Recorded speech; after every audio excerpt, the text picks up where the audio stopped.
this is Kimberly Olsen, and I'm coming to you from my foyer in my home in Arizona. And this room, there's really no purpose for it. It's just to look pretty. But it's we love our home and we love everything about it. But today, I did want to share some important information with you. And it's information about what it was like for us when we started out in this industry and some of the things that we did in business. And to just show you that, maybe you're doing some of these things and you can see that there might be a better way, or maybe you'll learn something to do, what you're doing a little bit better.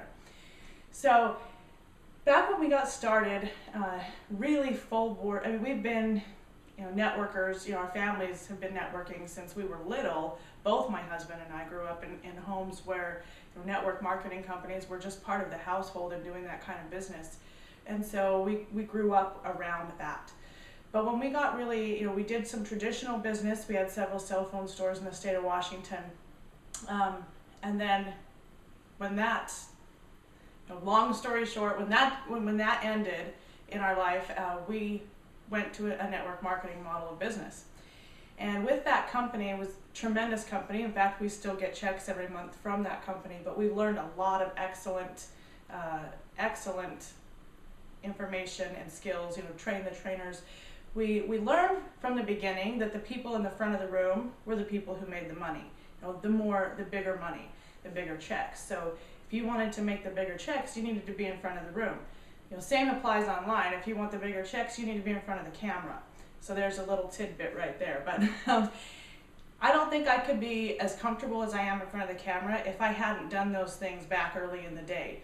But like I said, we went through some excellent trainings, trained the trainers, ran the local meeting there in the area. We were, I believe it was called area coordinators for the area, and we did that for quite some time.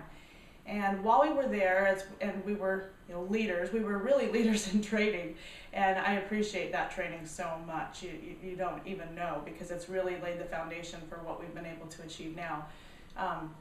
Ran a national conference call for women in the business, and all kinds of things that really laid the ground for where we are now. But while we were doing that, while we were running those meetings, we ran into a glitch in our area.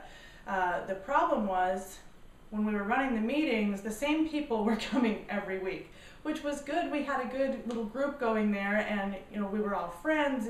We'd go out to dinner afterwards. It was a lot of fun, and we really enjoyed that time. But our businesses weren't growing. If we were the same people coming every week, then that just shows that things were not happening as they should. Now, for some of us, we were able to expand out of our market, which is one of the commitments that we had going in, is that we would expand outside of our own personal markets, and that was good. But we wanted our personal market, right where we lived, to grow and take advantage of what we were offering as well. So we were on the conference calls every week and learning what is everybody else doing, what are they doing in their areas. And some of the top income earners in the company at the time were doing what was called magazine blitzes. And you may have heard this may be done in your own company today, because it's still a popular thing and it works. It really does work. If it's working for you, keep doing it. But it didn't work so good for us. It was basically, you would go to an area, a store, a Walmart perhaps, and you'd have a trunk full of magazines. And these magazines, your goal was to get out as many magazines as you could and get the names and numbers so you could follow up with people and get them to learn about your service that you were offering, and also the business if they were interested in increasing their income. And like I said, there's some people that are really successful at it, and they've done really, really well. And we listened to those people, and so we thought, okay, we're the leaders in the market. And this was my thinking. I've got to go out and I've got to help these people to grow their businesses, because I'm in charge of my group here, and I want to see them be successful.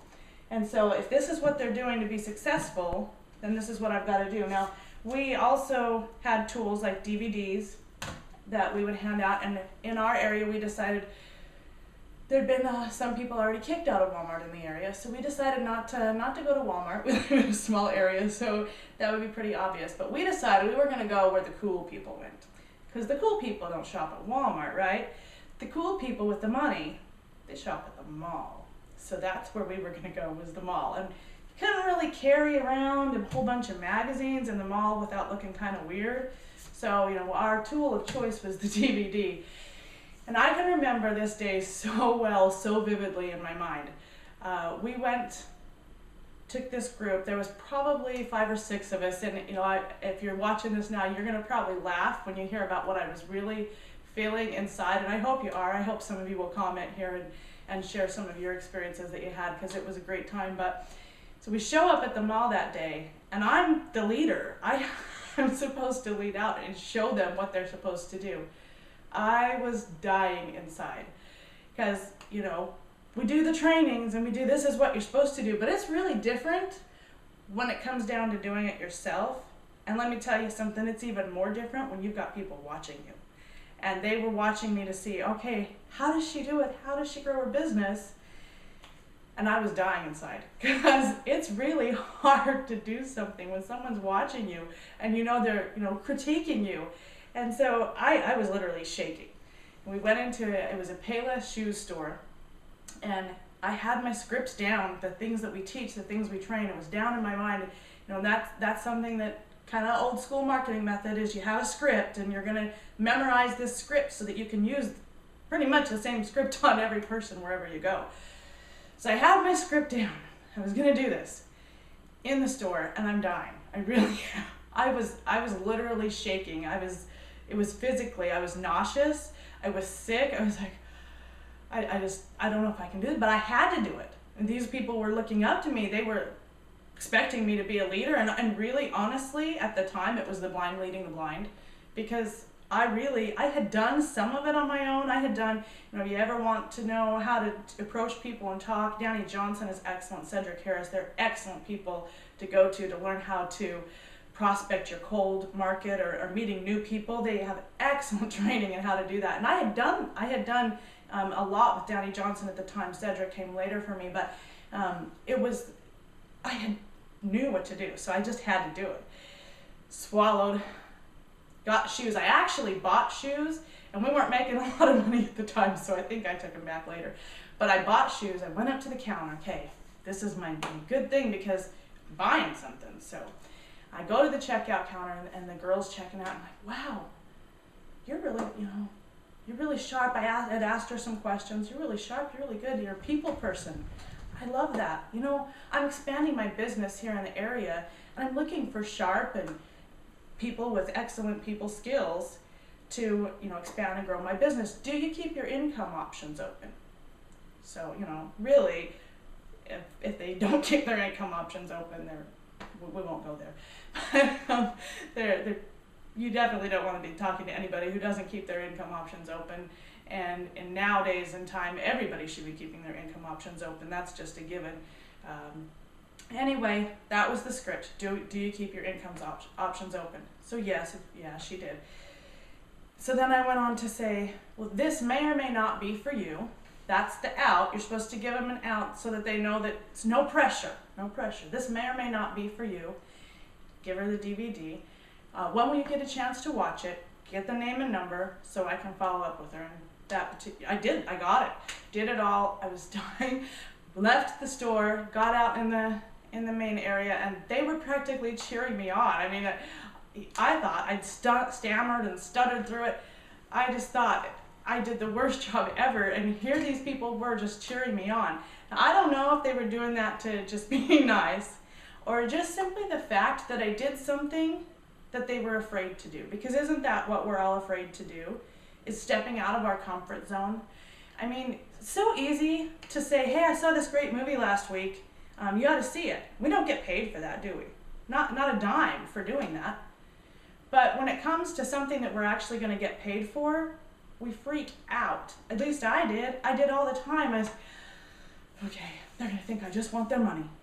But really, is that really what you want? Because for me, it wasn't really what I wanted. Yes, the money's a great fringe benefit, but we want to help people. What I was offering at the time, and you know, I still offer it today, is a great legal membership. So it's something everybody should have, an attorney in your back pocket. So, you know, that's something that people should have. What I offer now and the trainings that I offer now and the services, the viral blogging system, It's something that everybody could use, whether they did it for business, for family, to keep in touch with their family, to promote their hobbies, something they like. What people don't realize, and what I learned through the process, see, when we were doing that company, we'd talk with the leaders all the time, man, we need to do more online. And we knew the replicated sites that the companies put out, Google doesn't like those. But the companies at the time, and I think they've gotten better now, but at the time, it was nix. You couldn't do anything, you couldn't use the name, you couldn't do anything outside of what they allowed you to do. And so, because of that, we evolved and went a separate way, because we knew that doing some of those things that we were really, really uncomfortable with and didn't feel right to us, going out to stores and telling random people that they have great people skills when you just met them. How do you know they have great people skills? You just met them. You don't know they have great people skills. But, we found that there was a better way. And that better way was online. We've done trainings over the years from many people, and that's taught us very simple ways to market effectively online, to reach a larger audience. We were stuck in that local market, and then reaching out to a few people. We bought leads. That was back in the day when buying leads was the cool thing to do. And now, of course, we know how to create traffic and make leads on our own. And that's something that we share and teach with people as well. But there's a better way. There really is a better way of doing business. Not that those ways don't work, because they do, and they still work today. They just don't work for everybody. And so if you're that person, if you're struggling in your business, and you're doing all the things that they're telling you to do, and you're still sitting there, and you listen to the same people over and over and over again, and it's good, repetition's good, but if you're listening to the same people over and over again, and you're not getting the results, maybe it's time to listen to somebody new. Maybe it's time to step out of the box of the old school way of doing business and reach a larger audience, because you have a story to share. You have a message to share. Whether you realize it or not, you have something important to offer someone. There's, one of the first things we learned about when we learned about marketing online was a woman who cleaned her kitchen a certain way. And she didn't think it was a big deal. Someone told her, write an ebook about it. She was selling, $30, $40 a day to begin with, and it just grew from there, of people buying this ebook on the way she cleaned her kitchen. So there's different ways. There's different ways of marketing online, but what we share with you, the viral blogging system with Empower Network, is phenomenal. You have an 8-year-old domain, you're gonna rank that much faster than anything else. There's so much involved with what we offer that I can't share it with you in just 5 minutes, or 10 minutes even on a video.